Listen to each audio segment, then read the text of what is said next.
Kitchen tips থেকে সবাইকে স্বাগতম। আবার একটা নতুন রেসিপি নিয়ে চলে আসলাম। কিভাবে সুগন্ধি ও ঝরঝরে ভাত রান্না করতে হয়। এখন আমি চুলায় জল বসিয়ে দিচ্ছি।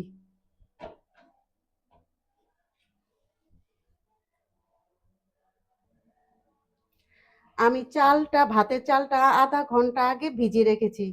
এখন আমি প্রথম সাদা তেল দিয়ে দিচ্ছি কিছুটা।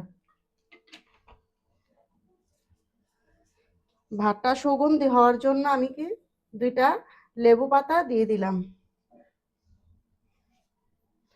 এখন আমি চালটা দিয়ে দিচ্ছি, ভাতের চালটা দিয়ে দিচ্ছি। এতে আমার ভাত ঝরঝরা হবে এবং সুগন্ধ আসবে। একটা ভাতের সাথে একটা ভাত লাগবে না। এভাবে একবার ভাত রান্না করে দেখবেন।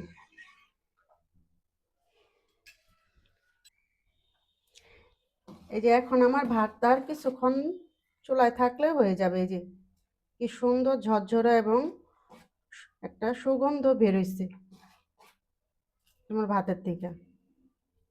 আর কিছুক্ষণ পর আমি নামিয়ে আপনাদের দেখাবো।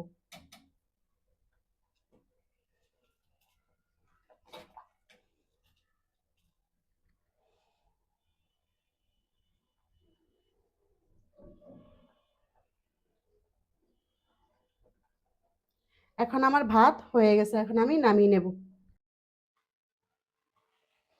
আমাদের ভিডিওটা ভালো লাগলে লাইক, কমেন্ট, শেয়ার করে দিবেন। ধন্যবাদ।